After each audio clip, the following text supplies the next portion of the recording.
Let's see two components.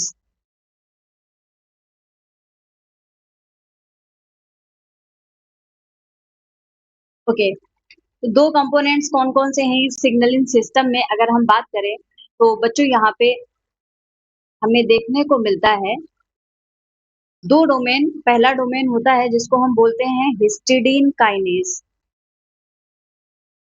Histidine kinase एक ये domain होगा और दूसरा जो होता है उसको बोला जाता है रेस्पॉन्स रेगुलेटर। Response regulator. अब ये दोनों कंपोनेंट्स क्या हैं और किस तरीके से काम करते हैं, चलो ये समझने की कोशिश करते हैं।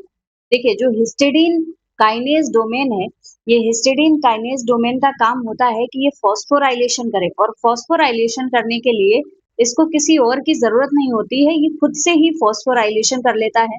तो इसको हम बोल सकते हैं कि ये ऑटो फॉस्फोराइलेटिंग है। ऑटो फॉस्फोराइलेटिंग काइनेज, क्योंकि काइनेज का काम ही होता है फॉस्फेट का एडिशन कराना। तो हिस्टिडीन काइनेज डोमेन क्या करेगा, फॉस्फेट का एडिशन करा देगा। ये ऑटो फॉस्फोराइलेशन वाला डोमेन हो गया।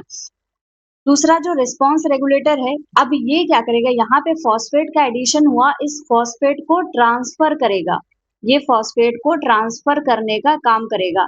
ट्रांसफर करेगा किसको, फॉस्फेट को। अब कहाँ से, दो चीजें होती हैं, एक सेंस करने वाला काम करेगा और एक होता है जो एक कंजर्व्ड डोमेन होता है। तो यहाँ से ट्रांसफर करने का काम करेगा फॉस्फेट को। फॉस्फेट को यहाँ से जो भी सिग्नल आया है वो ट्रांसफर कर दिया जाएगा। तो अगर मैं बताऊं ये ट्रांसफर कहाँ करेगा, from sensor kinase. Sensor kinase जिसने सेंस किया है उस काइनेज से फॉस्फेट का ट्रांसफर कर देगा to conserved domain. Conserved domain. और यहाँ पे अगर हम कंजर्व्ड डोमेन की बात करें तो बच्चों यहाँ पे प्रेजेंट होता है एस्पार्टेट। एस्पार्टेट यहाँ पे कंजर्व्ड रहता है। तो ये काम होता है हिस्टिडीन काइनेज और रिस्पांस रेगुलेटर का। तो इसको समझने के लिए अगर मैं इसका डायग्राम यहाँ पे ड्रॉ करके आपको दिखाऊं तो दो कंपोनेंट्स हैं, एक है सेंसर काइनेज, और जो सेंसर काइनेज है बच्चों ये भी दो पार्ट से मिलके बना हुआ है।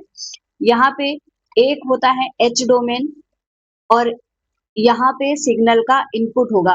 ये सेंस करने का काम करेगा। जैसे ही सिग्नल आया, यहाँ से कोई भी इसको सिग्नल मिला, इसने सिग्नल को सेंस किया। सिग्नल किस फॉर्म में होगा, केमिकल के फॉर्म में होगा, केमिकल ग्रेडियंट के फॉर्म में यहाँ से इसको सिग्नल मिल जाएगा।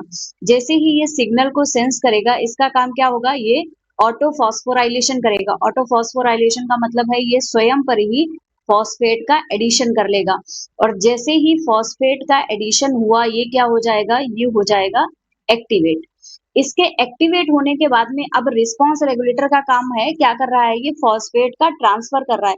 ये जो फॉस्फेट ऐड हुआ है ये फॉस्फेट ट्रांसफर हो जाएगा। तो पहला डोमेन ये जो बच्चों है, इस डोमेन का नाम है सेंसर काइनेज। ये है सेंसर काइनेज। और अब यहां से ट्रांसफर होगा किसका, दूसरे डोमेन पे। सेंसर काइनेज के अलावा जो दूसरा पार्ट है वो कौन सा है, सेंसर काइनेज को ही हिस्टिडीन काइनेज बोला जाता है। और दूसरा डोमेन हमारे पास में होता है जिसको हम बोलते हैं रिस्पांस रेगुलेटर। ये है रिस्पांस रेगुलेटर। अब ये जो फॉस्फेट है बच्चों, ये फॉस्फेट यहाँ से क्या होगा, यहाँ से ट्रांसफर हो जाएगा और यहाँ पर आके फॉस्फेट का एडिशन हो जाएगा। अब यहाँ फॉस्फेट का एडिशन हुआ है, मतलब अब ये वाला पार्ट जो है रिस्पांस रेगुलेटर का वो एक्टिवेट हो जाएगा। रिस्पांस रेगुलेटर का जो पहला पार्ट होता है बच्चों, ये होता है डी डोमेन।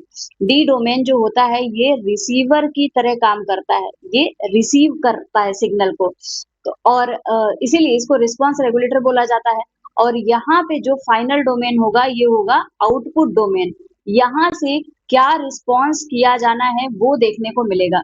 यहाँ से क्या होगा, यहाँ पे इसको आगे जाना है या फिर इसको बैक आना है, वो रिस्पॉन्स हमें देखने को मिलेगा।